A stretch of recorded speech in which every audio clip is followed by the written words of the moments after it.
Okay. Hello. Okay, so how many of you are using or have used Java in the past? I'm glad because this is completely Java EE 8, so enjoy. David will do the rest. Thank you. Yeah, okay, perfect. So we still have a few people coming in. So good morning and welcome to this Java 8 session. I'm really happy to be here. In fact, that's the second time I'm talking at DevOps Belgrade, and I really enjoy this conference. So before we start, a few words about me. So my name is David Delabassée. You can find me on Twitter. I work at Oracle in the Java and container native platform organization. So in our organization, basically, we are responsible for Java SE, Java E. We're also responsible for open source projects such as OpenJDK, Glassfish, Jersey. And then we're also responsible for commercial products such as WebLogic Server, for example. And not only that, we are also doing cool stuff like the event project that we have just announced at Java 1 a few weeks ago. So I work at Oracle. Before that, I spent 10 years at Sun working on Java end-to-end, so client-side and server-side. And even before that, I used to work in a telco in Belgium where I was involved in Java-related projects. I attended my first Java 1 in '98, so nearly 20 years ago. And basically, you can see at the evolution of my hairstyle color that I've been involved in the Java space since quite some time. So this is me. Some months ago, I JFocused in Sweden, where I was giving a talk on Java 8, and someone in the audience tweeted that it's not a real conference unless you read Oracle's safe harbor statement at least once. Given it's a real conference, please enjoy. So you can try to understand what this slide says, but basically it says that you shouldn't make any purchase decision based on any forward-looking statement that I will do. The good news is that Java EE 8 has been released nearly 1 month ago. So everything which I will talk about is available today. So there's no forward-looking stuff today. So let's go to it. So Java EE 8 was finalized and released 21st of September. Java EE 8 is basically about modernization of the platform and simplification of the platform. So what I will do in the next 44 minutes, I will basically give you an overview of some of the improvements we have done in Java EE 8. So the first API that I want to discuss is JAX-RS. In JAX-RS 2, Java EE 7, we have added a client-side API. So before that, JAX-RS was basically a server-side framework that you can use to easily expose REST endpoint. But when it comes to consuming those endpoints, you basically had to write very low-level code.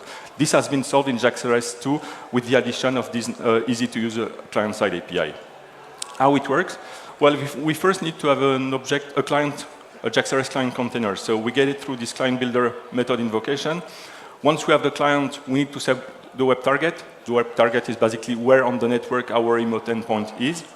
Once we have the target, we need to use the target to actually construct the request that we want to invoke.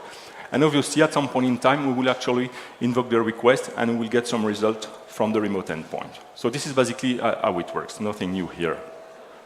The thing is that if you look at this example, this is a blocking call.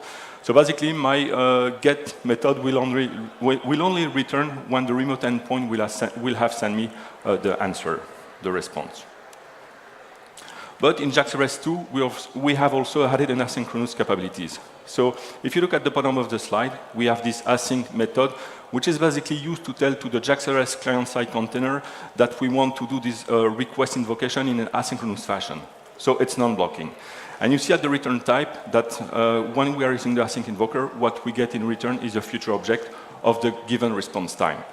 So that basically means that we have an object that we can use at some point in time to access the result that has been sent by the remote endpoint. We can also use that object to check if something went wrong. So this is basically how it works. We do the request invocation, it's non-blocking, so at some point in time we will use the get on the future object to access the result. The thing is that if you know how the future API works, the get on the future is blocking. So basically we haven't really solved anything by this asynchronous, with this asynchronous approach. We are still blocking. So that basically means that as soon as you access the get on the future object, your code will block until the remote endpoint has sent the result. So what you should at least do is set a timer, because if it takes like 10 seconds for the remote endpoint to send the result, your code will be stuck for 10 seconds. But again, we haven't solved anything with that. But again, if we look at JAX-RS 2, we also have an invocation callback facilities that basically allows us to work around that blocking issue that we have with the pure async invoker. So we have an invocation callback that has two methods, completed and failed. So names are pretty obvious. Completed will be invoked when we have the result. Fail will be invoked if something goes wrong. So how it works, that's exactly the same API. So I'm using the async invoker here. The thing is that I need to specify my invocation callback. So I'm doing a get. So this is an HTTP get method invocation. But this time I will specify an invocation callback. Invocation callback that needs to have two callbacks. Completed, so basically that's the callback that will deal with the result. And failed, that's the one that will deal if we have an exception, basically. So, sorry. That's something that we already have in JAX-RS 2.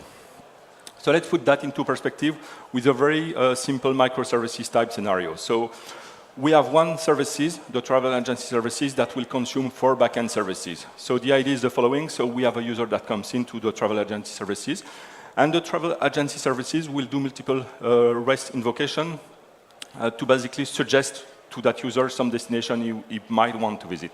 So the first invocation will be done to the customer services. We want to have the history of that user. Then based on that, we will invoke another services, which is the destination services. So based on the history, we will suggest like 10 destinations that the user might want to visit, might want to go to. And for each destination that we're about to suggest, we want to have some weather information and some pricing information. So that's basically the idea of that scenario. So that basically means that the travel agency services has to implement some kind of orchestration between the multiple invocations that we have on the backend side. One thing for sure that we know is that we want to do that in an async fashion, because clearly we see that there's some dependency between some services. So for example, we first need to have the travel history of the user, and only then we can invoke the destination services. But once we have the destination that we are about to suggest, we can invoke in parallel the weather services for that given destination and the quoting services for that same destination. So that's basically what we want to do. So let's simplify that scenario a little bit by just pretending that we have 2 backend services, the destination services and the weather services. So if we want to do that using the JAX-RS 2 async API, we would have to do something like this. So we do a first request. It's an async request to the destination services. So that means that we have to pass an invocation callback. Invocation callback that has 2 callbacks. The first one that will deal with the destination that are being sent back by that services. So basically we have a synchronous map and so on. And for all the destination that we have, we basically go over all of them, and we do another request, this time to the forecast services. It's an async request invocation. So that means that we have to pass it an invocation callback that will deal with the weather information. So once we have the weather information for that given destination, we put that in a map. And not only that, we obviously have to deal with the error that might happen. So we have to do that at multiple levels. So basically, I guess that you are seeing where I want to go. This is basically a callback hell. That's also the reason why I had to simplify my quite simple services. I went from 4 services to 2 services just to try to make it fit on 2 slides. So that kind of code is kind of difficult to write. So basically, at the end of the day, you will have async code, but a code that is difficult to write, to maintain, and debug. So clearly, that's not something that we are very keen to do. The good news is that in JAX-RS 2, we have a third invoker. So if you look at the bottom, we have this new RX method, which is basically used to tell to the JAX-RS client-side container that we want to use this time the new reactive asynchronous invoker. And if you look at the return type of that invocation, it's not a future object anymore. It's a completion stage of the response type. So if you have been looking at Java AC8, the completion stage API is one of the API that has been added to the concurrent package of AC8. And basically, the completion stage API is a promise-based API that defines this notion of stage. A stage is basically an asynchronous task. In this case, the asynchronous task will be a REST request invocation. And the completion stage API basically defines how you can chain multiple stages together. So the idea is that you will have a stage. Once that stage is done in an async fashion, it might trigger the execution of a different stage, and so on and so on. So you can define this pipeline. And obviously, at the end of the execution pipeline, you will basically gather all the results and combine all the results together. So if we look at a very basic example on how this works, so I have a first request. It's an async request, given that I'm using the RX invoker. And this request is basically invoking an external services to get my IP address. This is a very stupid, basic example.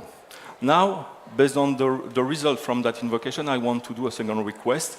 And basically, I will send my IP address to get the IP location of my IP address. For that, I will use another external services. So you see, I have a completion stage. It's a request. It's an async request. I'm still using the RX invoker. This time, I've just wrapped that request invocation in a function. So the function gets some JSON payload, and we use that to do the second request. And now all I have to do, I just have to use the Java C8 completion stage API to define my pipeline of requests. So the first request is invoking that services to get my IP address.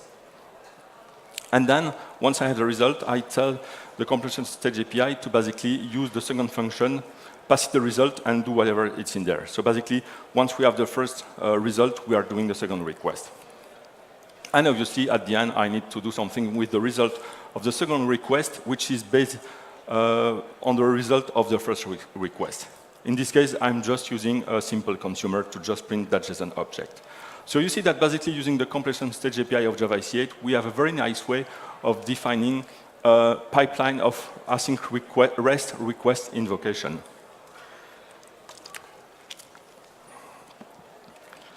So I have a very short demo. Basically, I have this travel services demo running on my laptop. So I have the 4 backend services and the travel agency services. So let's look at that.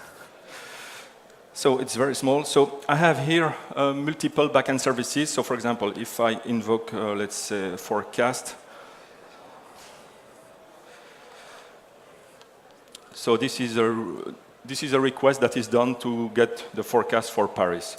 I can get the forecast for Belgrade. Oh, there is a typo. But anyway, those results are basically randomly generated. So that's the backend services. I can also get the destination that we want to suggest. So you see that we have multiple destinations that we can use to suggest to the user. And here, I have multiple implementation of the travel agency services. So the first one is the pure synchronous one, so the blocking one. So we'll use that one. And well, you see that it takes some time. So it takes like 5 seconds, sorry. But you see that we have the travel history of the user, and we have a set of recommendations. So basically, a destination with some forecast and some pricing information. As a side note, and for the anecdote, so in July, I was in Israel, where I gave a session on JAX-RS in a conference. And you know that sometimes when you leave Israel, you have to go to a screening interview.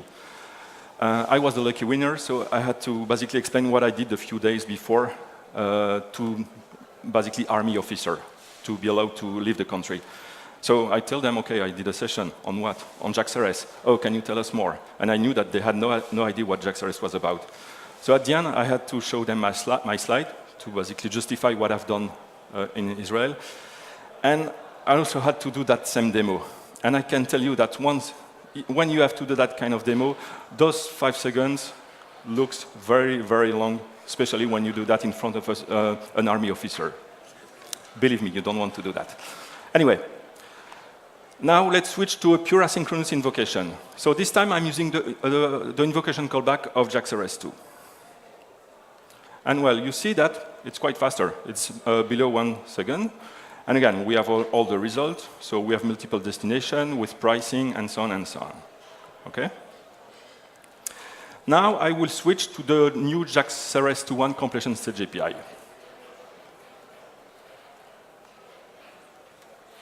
And well, you see that it's also very fast, right? It's still under 1 second, and again, we have a set of recommendations with pricing and forecast and so on and so on. So let's go back to the slides. Whoops, sorry.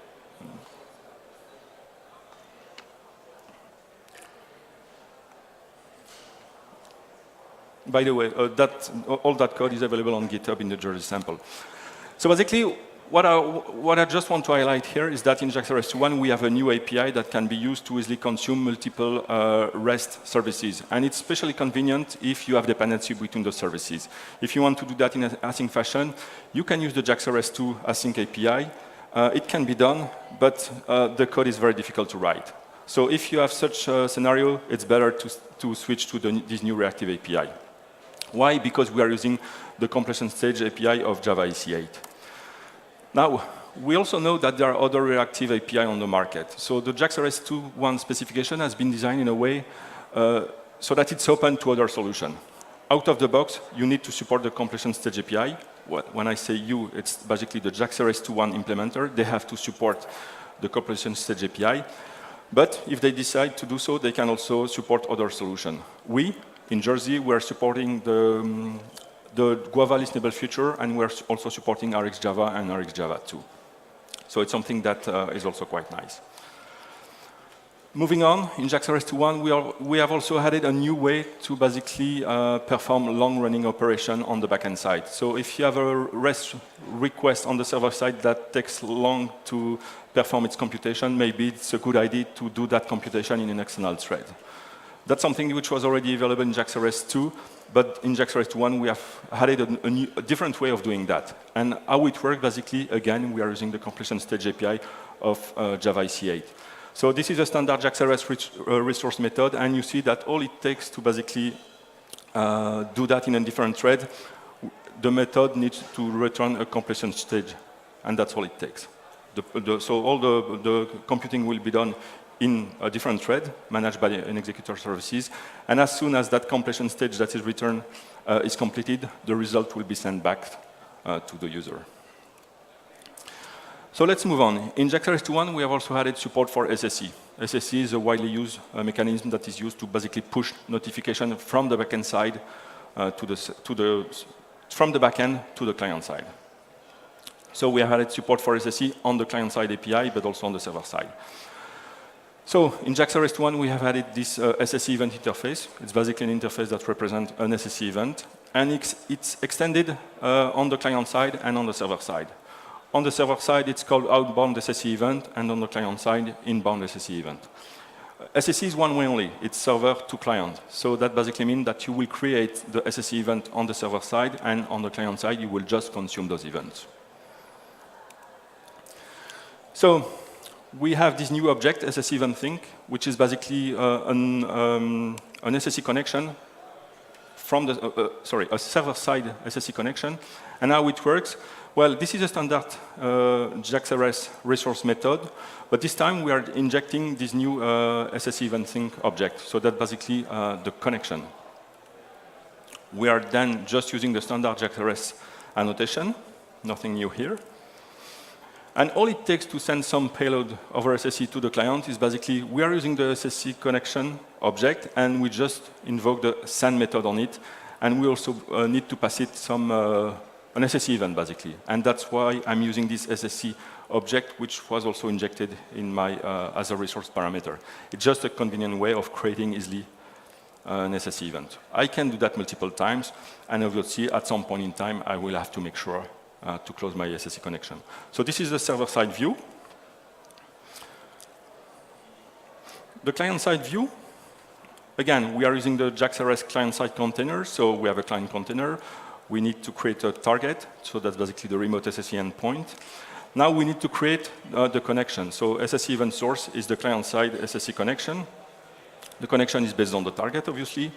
We can configure it, like here we want the client container to try to reconnect every 5 seconds if the connection is dropped. And then we invoke the build method to actually create the connection object. We are not opening the connection here. We just want to create the connection. What we need to then make sure, we need to register a few callbacks. One that you will at least register is the callback that will consume the type inbound SSE event. So basically the callback that will consume the event that are being sent by the remote endpoint. You can also, for example, add a callback that will consume throwable type. So if something goes wrong, that callback will be invoked. And then you need to make sure to invoke the open method on the connection itself. So that's basically where you tell to the JAX-RS client container that it needs to do all the heavy lifting, so establishing the connection, registering the different callbacks, and so on. And from that point, at any time some payload will be sent over SSE by the remote endpoint, your consumer will be automatically invoked. And obviously, you need to make sure that once you are done, you close the connection. So that was a very short overview of some of the stuff that we're doing in JAX-RS 2.1. And there are other stuff, but we don't have the time to go over those today. So next, I will talk about JSON. So in Java EE, we have two API, JSON-P 1.1 and JSON-B. JSON-P 1.1, we have basically updated that API to support some key standards emerging from the JSON space. The first one is JSON Pointer. So JSON Pointer is basically a very simple syntax that is used to locate within a JSON document a specific location. So this is an example of JSON Pointer. So /1 basically means object in that array at index 1, so the second object. And in that object, we want to have the key value whose key is venue. So basically, we're talking about the Hilton key value pair. Obviously, once we have the pointer, we need to do something with it. In this case, we are using the get value. So what we would get in return would be the value of that key value, so Hilton in this case.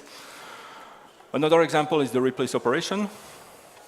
So this time, given that we want to replace what's in our JSON document, we need to specify what the new value will be. The thing that I need to mention is that the JSON-P API is an immutable API. So we are doing here a replace operation, so that means that what we will get in a return is a new object. We will not change the original object. So we have get value, create value. We also have the add operation, remove, and contains value to test if we have a specific key present. So based on JSON Pointer, we have also support for JSON Patch. A patch is basically used to modify a JSON document. A patch in itself is a JSON document that will contain one or more operations. So on the left side, you see a patch. It has two operations, replace and add. The patch is atomic, so that means that if one of the operations fails, the complete patch will be cancelled. So we perform the first operation. It's a replace. So Hilton will be replaced by Moscone. Then we can move on to the next operation, which is an add operation. So we're adding this. So we have a previous venue key value now. Now, that's how it works on the pure JSON side. And let's look at the Java API. So basically, we need to have two JSON documents. The document that we want to apply the patch to, and the patch itself, which is a JSON document too.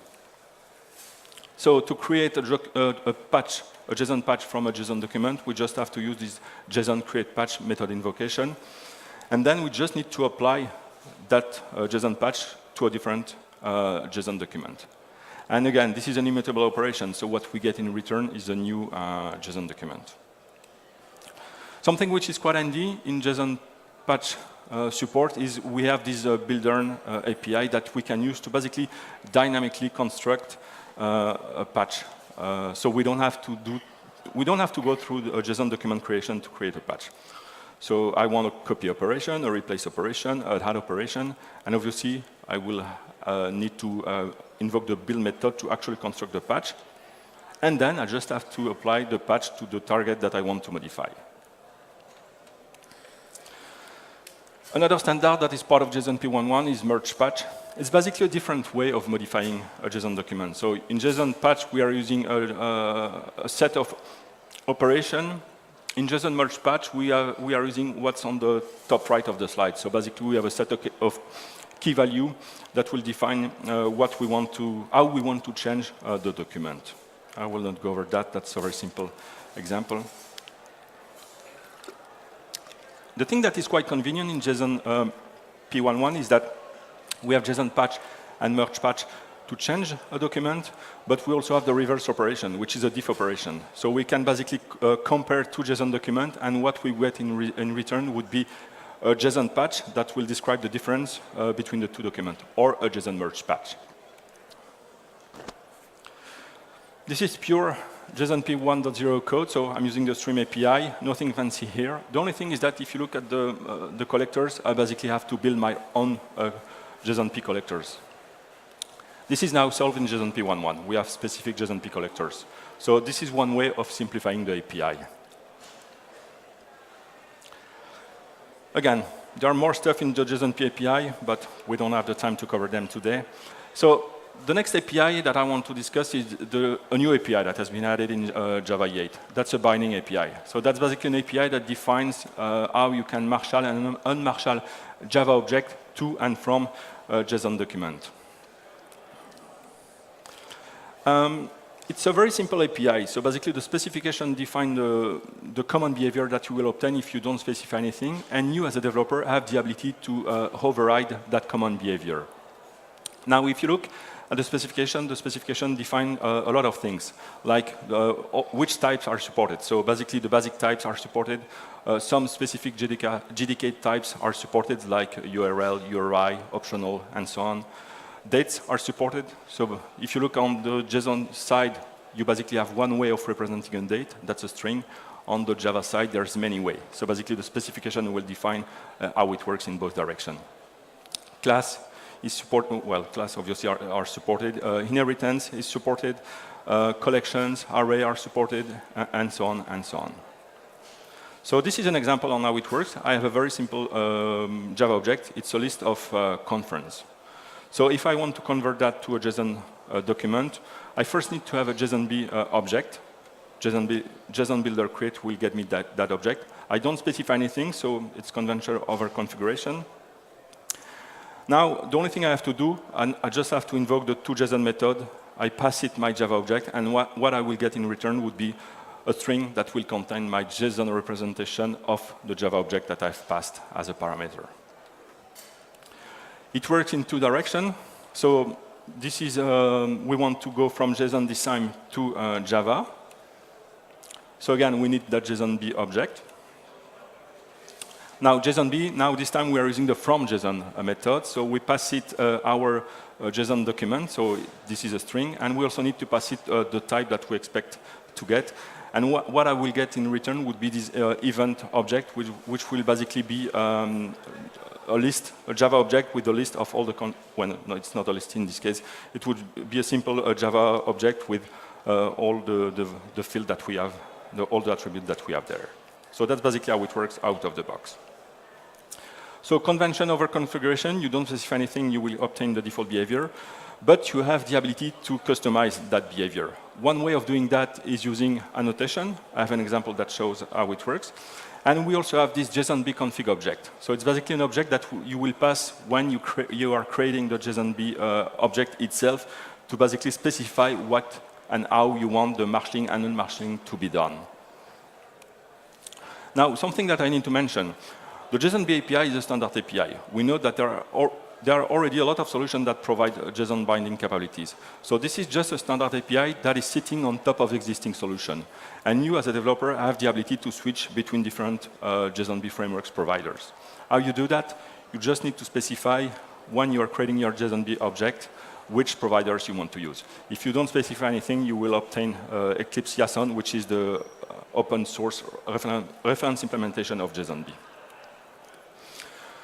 So JSON-B introduced multiple annotations to customize the behavior. So for example, if you look at the top right, we are using this JSON-B property to specify that the key value should be conference.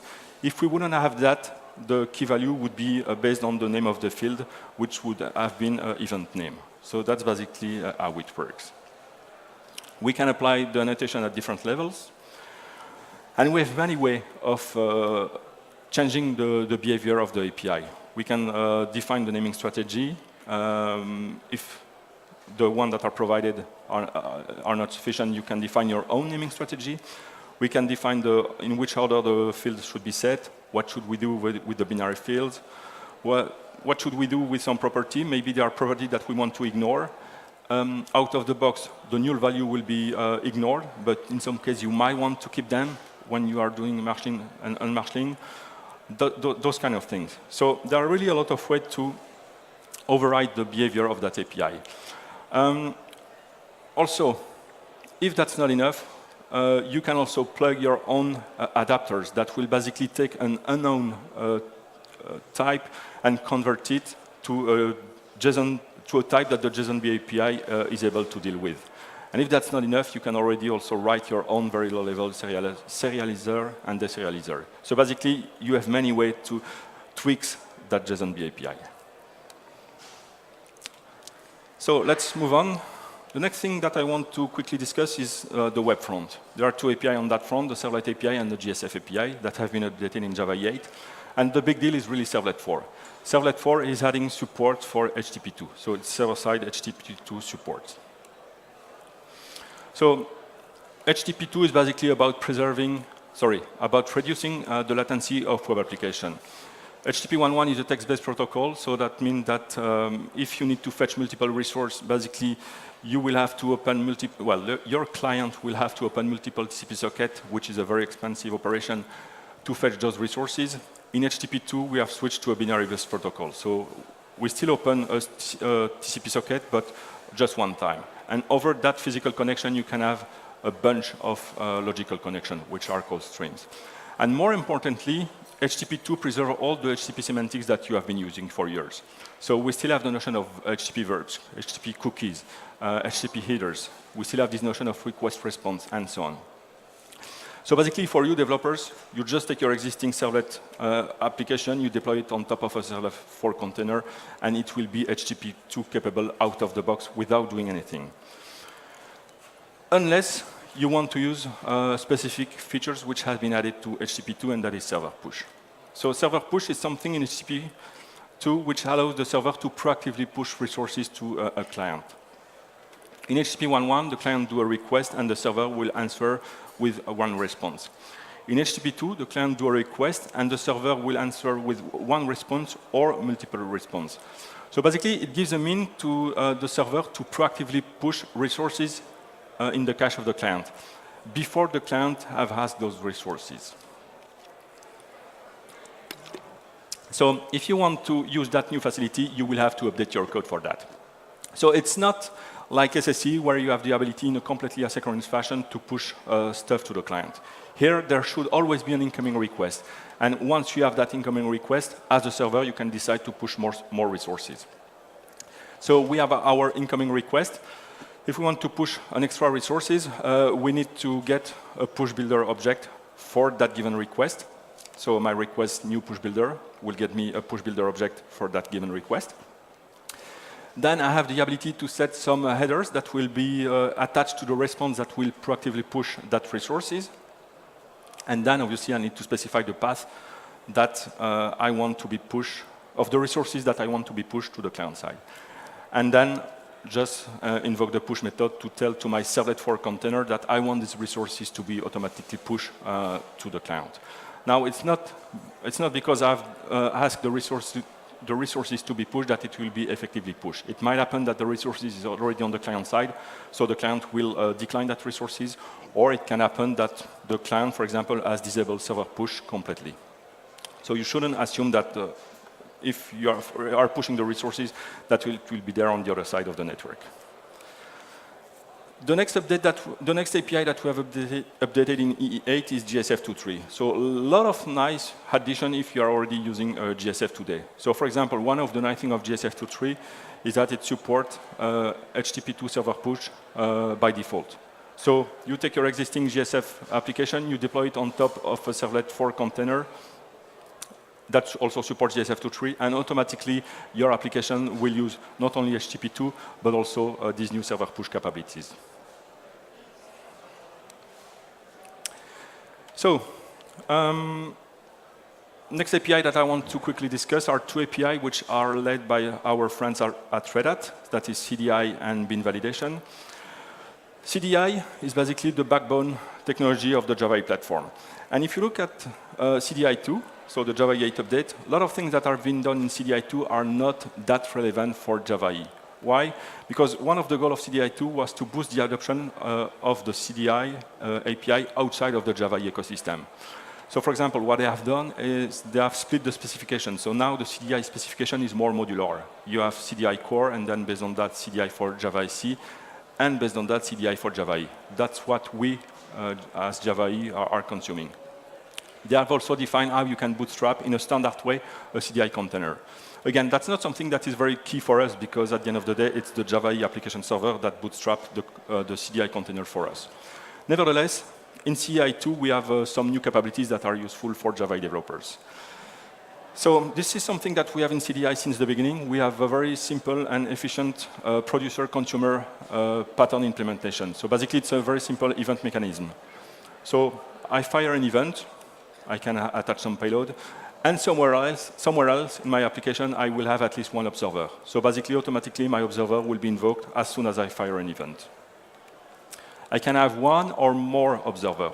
The thing is that until CDI2, if you had multiple observers, and given this was a synchronous invocation, you didn't know in which order they would be invoked. It was up to the CDI implementation to decide that. Now in CDI2 and Java 8, you can set an order in which the observer should be invoked. Something else, which is part of CDI2, which is quite nice. So the previous example were basically blocking. So the observer were called in the calling thread. Now in CDI2, we have asynchronous event. It works the same way. The only thing is that this time I'm using this new fire async method to specify to my CDI container that this is an asynchronous event. So I want to fire this event in an async fashion. You see that what I get in return is a completion stage object of Java EC8. And then I can have multiple async observer. All it takes is to use this new @observes async annotation to specify that this method is an async observer that will specifically listen to that event type. So moving on, another API that was updated in Java 8 is the bin validation 2 API. And basically, bin validation 2 is about embracing the new Java EC8 capabilities and also adding support for new constraint validation that were already part of Hibernate Validator, which is a reference implementation. So for example, in Java EC8, we have the ability to define, to put annotation on a parameterized type. So we can do now in validation 2, we can do this. So for example, if you look at the first line, we have a list of emails, and we want to apply the constraint validation on all the elements of that list. So we're not applying the constraint validation on the list object itself. It's really about all the stuff that are in my container. Bin validation 2 can also do validation using the new Java SC8 date and type API. It also supports the optional type that was introduced in SC8. Repeatable annotation were added to SC8, so now you can easily repeat annotation without any tricks. I mean, you can repeat constraint validation without any tricks, and so on. So a lot of nice, useful things in Java in bin validation 2. Now, the last API that I want to quickly discuss is a new API that we have added in EE8. It's a security API. Now, it's not because we're adding a security API that the Java platform was not secure. The goal of that API is basically to simplify the way you can apply security concern into the platform. So one of the things that this API defines is this notion of an identity store. So basically, where your user details will be stored in a safe fashion. So for example, one of the things that is defined is a database store definition. So you just use this annotation, you basically specify where the application server needs to fetch all the user details, and there you have it. So in the spec, we have the database identity store definition, and we also have the LDAP identity store definition. So how it works, I have a servlet that I want to secure. So I'm using this servlet security. It's something that we have since quite some time. And only user in full roles should be allowed to access that servlet. So all it takes to do that is just to inject my identity store. In this case, it's a database identity store. Obviously, you have the ability to create your own identity store. So we have this identity store interface. You need to implement that, and you only need to implement the validate method. You can implement the get color groups if you want the identity store to provide extra details. Something else which is added in that security API is a new authentication mechanism for web applications. So today we have JAX-P, which can be used to secure web authentication, but it's a very difficult to use API. So basically, this is an abstraction of JAX-P for just web application. So we are providing basic authentication, form authentication, and custom form authentication. So relatively basic stuff. But you, as developer, have the ability to write your own custom mechanism, your own custom authentication mechanism without having to go through the JAX-P API. Again, there is this interface, and you need to implement the validate request method. That's the only one which is mandatory. So this is an example. So I have a servlet that I want to secure. Again, only few roles are allowed. So all it takes, I just need to provide an implementation of this interface. And I just need to make sure that I implement the valid request method. And if I want, I can also inject my own identity store. So this is a custom identity store. So you basically see that this API clearly simplify how you can apply security aspect within Java EE. So I wrap up quickly. So Java 8, it's about modernization and simplification. So I've talked about this new JAX-RS Reactive API, support for HTTP2. We have this new binding API, and so on. So a lot of useful stuff in Java 8.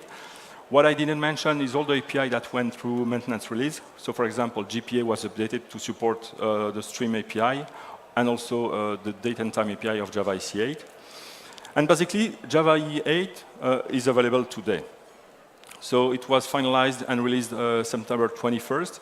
So that means that today you can take Glassfish 5, which is the open source reference implementation, and start to use those different API. You can already do that before, because all of that development was basically done on GitHub. Now, this is something that I tweeted yesterday. I accidentally found that slide that I was using last year, because last year, clearly, there were a lot of questions around Java EE. Now, Java 8 is done, so clearly, I mean, people were questioning at that time if we would do Java 8. It's done, so that's something that we don't need to discuss anymore. But nevertheless, people are still complaining about different things, like the fact that, for example, it took quite some time to move from EE7 to EE8. People are also complaining about the licensing. If you want to claim that you are Java EE compatible, you need to pass the TCK. Basically, you have to pay to get all the test suite that you can use to prove that you are compatible. So basically, what we, as Oracle, want to do, we want to solve all of that. So we have announced a few weeks ago that we would like to move the Java EE development to an open source foundation. That open source foundation happens to be Eclipse, and we are not doing that alone. We are doing that with IBM and Oracle. So the idea is really that if we move the Java EE development to the Eclipse Foundation, we think that Java EE will be able to evolve more quickly than it used to be. So we want to have a development that is more nimble, more agile. We also want to solve all the issues that we might have around licensing. So not only we are moving all the implementation that we, Oracle, own to the Eclipse Foundation, but we are also moving the TCK to the Eclipse Foundation. So basically, anybody will have the ability to contribute to the platform, but also to use the TCK to prove that its own implementation is compatible with the specs. So this is clearly the beginning of that effort. We have just announced yesterday evening the PMC, so basically the group that will manage that project within the Eclipse Foundation. So it's made of representatives from Oracle, IBM, Red Hat, Tommy Tribe, Pyra, and also individual. So basically, if you think that you have something to contribute, I would clearly encourage you to check the E4J project, because we are basically putting everything on the table to make sure that Java EE can evolve more easily and more quickly and stay relevant for the next 10 to 20 years. And with that, I hope this is okay.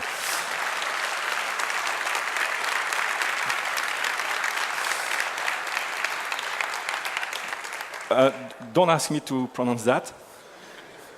So I think, yeah, don't ask me. So I think we have a question? 1 minute? No, we don't even have 1 minute. Anyway, I will be here for the rest of the day, so you can ping me during the conference. And again, I encourage you to check E4J. Thank you.